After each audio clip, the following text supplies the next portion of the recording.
He's the senior senator from the great state of Hawaii, and he's so good at Twitter, he makes Chris Murphy look like Chuck Grassley. Please welcome back Senator Brian Schatz. Thanks for having me, John. Very fun to see you. So, Senator Schatz, first of all, it's good to see you. How are you and your family doing right now? Everybody's okay. Kids are in school, such as it is. They're doing distance learning, and I'm in my bedroom, and everybody's sort of ensconced and trying to get as much work done as possible. But we're safe, and Hawaii has done a really good job in lowering the case count and in doing a sufficient number of testing. So everybody's safe and sound, and the economy's awful, but our healthcare situation, at least over the last month, has been exactly what we expected, given the restrictive measures we took. Hawaii is a state that is more dependent on tourism than most. What has it been like in Hawaii? What are people doing to get through this time? Like, what are you hoping to see in terms of stimulus to directly help places like Hawaii? Well, it's a ghost town. I mean, we walked through Waikiki. Just to give you context, it's 10 million visitors a year across the state of Hawaii, and now we're getting fewer than 100 a day, which is appropriate in terms of making sure that we don't get overrun with coronavirus cases. But every Waikiki hotel is shut. Everybody who works in tourism is out of a job. It's hard to know the number precisely, but certainly 30% unemployment sounds about right. So people are really, really suffering. Everybody seems to be following the rules, but it is deeply, deeply painful. And I'm sure you see this in LA, and everybody sees it from where they're from. A lot of local institutions, small ones especially, are on the edge of shutting down and never reopening. So that's sort of hitting home for a lot of folks at Likelike Drive-In, this old drive-in that everybody grew up going to, finally shut down forever. And so we're just trying to make sure that our small businesses, our institutions, and our families can survive this kind of short-term extinction event. And then we come out the other end, we can talk about some structural reforms to make sure we're less vulnerable in the future. So let's talk about what we can do in this emergency. We hear a lot about what's happening with phase 4 in the Senate. A lot of that coming down to a fight over funding to support first responders and others that are funded through state and local governments. What's the latest on the negotiations right now? Well, I don't think there are really negotiations right now. I think Mitch McConnell is taking extreme positions in order to make it look like if we get to the middle, that's some big progressive victory.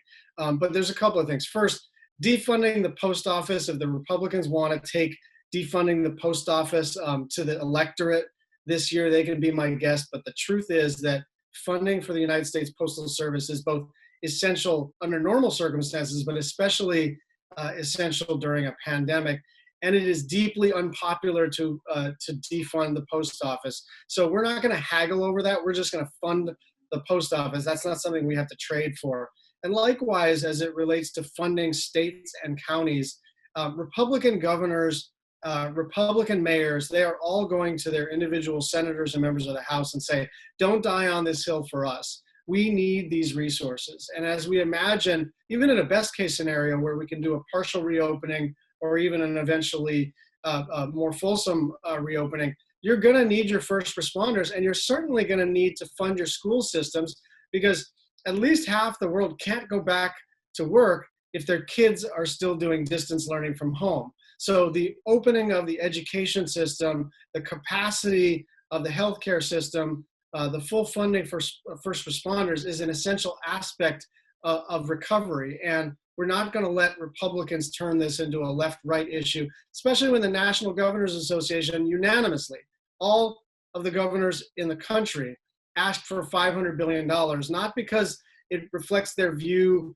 about the right size and scale of the state government, but because this is a desperate situation and we've got to fund the people on the front lines. So, you've seen McConnell in the past few days strike out a bunch of maximal positions.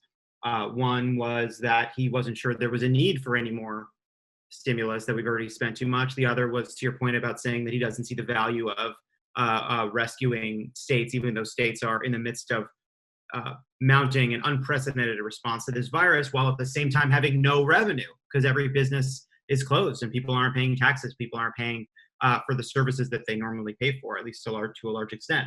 How much of that is that pure posturing? Is this just a means for him to create leverage? Because if he says he needs a bill, he's lost the one option he has, which is to walk away. Yeah, I think that's right. I think this is pure posturing. I think the deal will be cut eventually. I think Nancy Pelosi will go first and put together a draft of a bill which we're going to like. And then Donald Trump is going to deputize Steve Mnuchin to negotiate with all of us. And look, it's a clunky system, and it's the result of the Senate being run by Republicans and a result of the president being the president. But we're going to get to a deal eventually. And I'm not particularly troubled by Mitch McConnell's posturing, because I don't think he will win in the end. So in terms of what people listening can do, for reasons that I understand, a lot of these negotiations have been Pelosi and the administration, Pelosi, Schumer, McConnell and the administration kind of hammering things out relatively quickly because of the scale of the emergency. But at the same time, there are a lot of ways in which Congress can bring in the views of Americans, and Americans can have their voices heard in this process to create pressure that feel more difficult right now. At Crooked, we've been pushing people to call on senators for vote by mail. Where are the hinge points that you see right now where people listening should be calling their members to push their senators on to kind of make sure we get the most progressive and most helpful bill out of these negotiations? Well, I think voting rights is a good place to focus because it's the high ground, and because the Republicans are legitimately awful as it relates to voting rights. You saw what they did in Wisconsin. You see what they are trying to do in New Hampshire to prevent students from voting. In North Carolina, in South Carolina, in Georgia, all over the country, they are making it central to their strategy to make it difficult to vote. And it's always disgusting to do that, but it's especially disgusting when you're asking people to take a physical risk in order to exercise their constitutional franchise. So that is a great place to focus. I also think state and local funding is essential. These are your teachers and your firefighters and your nurses and your cleaners. And I just want to emphasize, one important aspect of this pandemic has caused us to realize that these people that we call essential are the people that we pay the least. And so when we talk about our public officials, it's very common to talk about teachers, nurses, and firefighters, but it's also the people who clean facilities. It's also the people who pick up our refuse. It's the people who make it possible for us to have sufficient sanitation and sufficient confidence in that we can start to reopen buildings and reopen operations. And so that is something worth fighting for. And just tactically, even though a lot of these negotiations are not happening on the Senate floor, you can still hammer your senators' offices' phones. Everybody's still picking up the phone. Everybody is still picking up their email. Most offices are operational. And so the same tactics calling your member still work. So the last financial crisis a decade ago, Mitch McConnell had a very different position on large influxes of cash to save an economy. He basically kind of tried to thwart President Obama, viewing his job as to make him a one-term president. Obviously, McConnell's taking a different tack now, but if we are so fortunate as to elect a Democratic president, we will once again see Republicans become intransigent, suddenly rediscover the deficit, suddenly rediscover spending. Are there steps that Democrats should be taking right now to inoculate our economy from future sabotage when we will almost certainly in 2021, hopefully under a Democratic president, need to continue to take action to help people? Yeah, I think it's a really important point, but it's actually hard to talk about because we have to win first, right? And so yeah, we have to win first.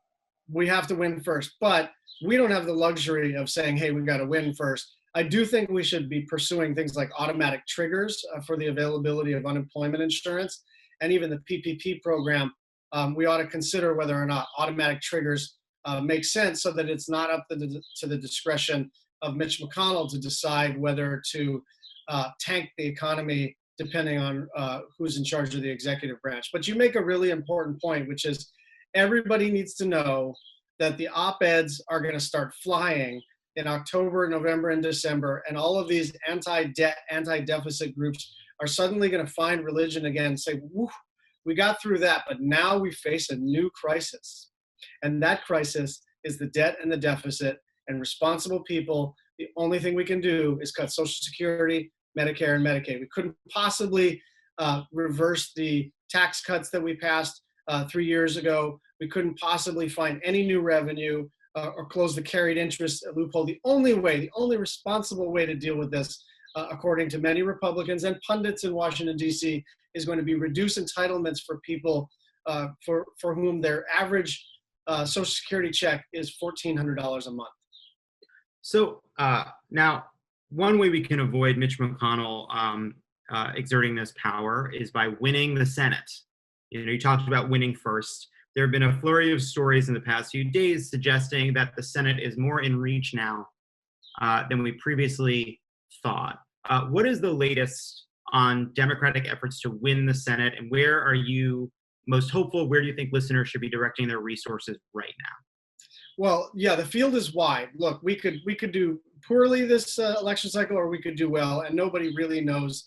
And I've gotten out of the business of predicting. But I will say that we have more than 4 races to work with. You're North Carolina, Arizona, Maine, Iowa, Colorado are your first cut.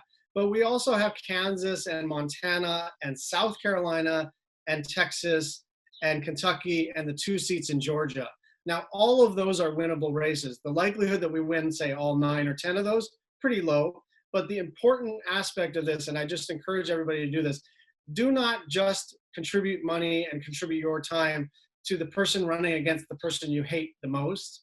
We really do need to spread the love around and make sure that every single one of those races is in play, because we just don't know who's going to be the next Heidi Heitkamp or John Tester or Joe Donnelly, the unexpected Democratic win of this cycle. And if we only have 4 well-funded candidates, then we have to run the table on all 4 of those and not lose anything else. And so it's really important to expand the playing field, which means that you guys may want to do, you guys, all your viewers may want to do your own research and not just donate to the sort of most famous Senate candidate of this cycle, whomever that ends up being.